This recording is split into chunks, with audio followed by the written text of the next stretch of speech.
Hi viewers, మీరు నా వీడియోస్ని youtube.com/officetime అని టైప్ చేసి సబ్స్క్రైబ్ బటన్ క్లిక్ చేయడం ద్వారా మీరు నా లేటెస్ట్ అప్డేట్స్ని మెయిల్లో పొందొచ్చు. అంతేకాకుండా timecomputers.in అనే వెబ్సైట్ ద్వారా కూడా మీరు నా వీడియోస్ని చూడొచ్చు. వ్యూవర్స్ చూడండి, మనం మామూలుగా సిస్టంలో మెమరీ తక్కువ ఉందనుకోండి ర్యామ్ది, అలాంటప్పుడు మన దగ్గర ఉన్న పెన్ డ్రైవ్ ఉంటుంది చూసారా, ఆ పెన్ డ్రైవ్నే మనం ర్యామ్ లాగా యూజ్ చేసుకోవచ్చు అన్నట్టు. దానికోసం ఏం లేదు, చూడండి నేను ఇక్కడ పెన్ డ్రైవ్ కనెక్ట్ చేసుకున్న తర్వాత మై కంప్యూటర్లోకి వెళ్ళేసి చూడండి, ఇది నా పెన్ డ్రైవ్. ఓకేనా, ఇది ఎంత ఉంది అంటే 4GB ఉంది. ఈ 4GBని నేను నా ర్యామ్ లాగా యూజ్ చేసుకోవచ్చు అన్నట్టు. ఓకేనా, ఏంటి దీన్ని పెన్ డ్రైవ్ని ర్యామ్ లాగా యూజ్ చేయడానికి సింపుల్గా మీరు ఏం చేస్తారంటే, దీని రైట్ క్లిక్ ఇవ్వండి.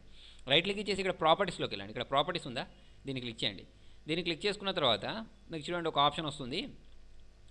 ఇక్కడ మీకు ఇది ఉంటుంది, రెడీ బూస్ట్ అని ఒక ఆప్షన్ ఉంటుంది. మీకు విండోస్ 7లో ఉంటుంది, మీకు ఎక్స్పీ దానిలో ఉండదు. ఓకేనా, రెడీ బూస్ట్ అని ఉంది చూసారా, దీన్ని క్లిక్ చేయండి.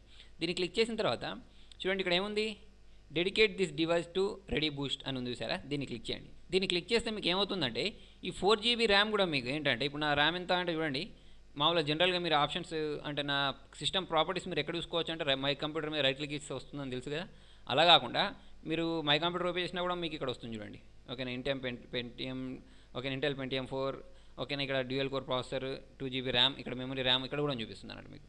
ఓకేనా, సరే ఇప్పుడు నాకేం కావాలి అంటే, దీన్ని కూడా నేను ర్యామ్ లాగానే యూజ్ చేసుకోవాలి నా సిస్టమ్ పర్ఫార్మెన్స్ పెంచుకోవడానికి. అట్లాంటప్పుడు రైట్ క్లిక్ ఇచ్చేసి ప్రాపర్టీస్లోకి వెళ్ళేసి మీరు ఇక్కడ రెడీ బూస్ట్లోకి వెళ్ళేసి ఇక్కడ తీసేసుకొని ఇక్కడ మీరు అప్లై క్లిక్ చేసినట్టయితే ఈ మొత్తం ర్యామ్, ఇది మొత్తం 4GB పెన్ డ్రైవ్ మొత్తం నాకు ర్యామ్ లాగానే పనిచేస్తుంది. అలా కాకుండా మీరు 4GBలో ఓన్లీ 2GB యూజ్ చేయాలనుకున్నారనుకోండి, అలాంటప్పుడు యూజ్ దిస్ డివైస్ అని చూసారా, దీన్ని క్లిక్ చేసి మీరు ఎంత జీబీ ఒక చూడండి ఇక్కడ ఇంత అంటే ఈ ర్యామ్లో నుంచి ఇంత మెమొరీని తీసుకొని ర్యామ్ లాగా యూజ్ చేయమని, ఈ పెన్ డ్రైవ్లో మెమొరీని ఇంత మెమొరీని ర్యామ్ లాగా యూజ్ చేయమని చెప్తున్నాను నేను. ఇక్కడ తీసేసుకొని ఇక్కడ మీరు ఓకే క్లిక్ చేసినట్టయితే ఏమవుతుందంటే, ఈ పెన్ డ్రైవ్ కూడా మీకు ఏంటంటే ర్యామ్ చేసే పనే చూస్తుంది అన్నట్టు, అంటే టెంపరీ మెమరీ లాగా పనిచేస్తుంది అన్నట్టు. ఓకేనా, అయితే ఇక్కడ ఏంటంటే మీరు పెద్ద అంటే 4GB 8GB ర్యామ్స్ వేసుకున్నప్పుడు మీకు ఏం డిఫరెన్స్ కనిపించదు, కానీ మీరు తక్కువ ర్యామ్స్ యూజ్ చేసినప్పుడు మీకు దాని పర్ఫార్మెన్స్లో తేడా కనిపిస్తుంది. ఓకేనా, సరే నేను చూడండి dedicate this device to ready boost అని ఇచ్చేసి ఓకే క్లిక్ చేసుకున్నాను. ఓకే క్లిక్ చేసిన వెంటనే చూడండి నాకు ఇది ready boost is configuring your cache అని వస్తుంది. ఇదంతా అయిపోయిన తర్వాత మీకు ఇదేంటంటే మొత్తం ఫిల్ అయిపోయినట్టు ఒక కలర్లో చూపిస్తుంది చూడండి, వెనకాల మనకు పెన్ డ్రైవ్ అనేది. అప్పుడు ఏంటంటే మనం ఈ మెమరీ పెన్ డ్రైవ్ని కూడా ర్యామ్ లాగా యూజ్ చేసుకోవచ్చు. చూడండి ఇక్కడ ఇది మొత్తం ఫిల్ అయిపోయినట్టు కనిపిస్తుంది. ఓకేనా, ఇప్పుడు మీది ఏంటంటే ఇది మీకు ర్యామ్ లాగా చూపిస్తుంది అన్నట్టు.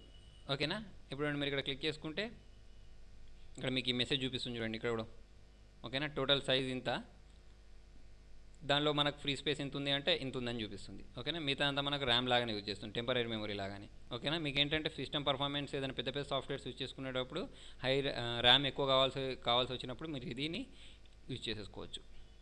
ఓకేనా వ్యూవర్స్, మీకు నా వీడియో నచ్చినట్టయితే లైక్ బటన్ ప్రెస్ చేయండి. ఫేస్బుక్ ద్వారా, ట్విట్టర్ ద్వారా, గూగుల్ ప్లస్ ద్వారా నా వీడియోని షేర్ చేయండి. మీ సలహాను సూచనలు కామెంట్ రూపంలో తెలియండి.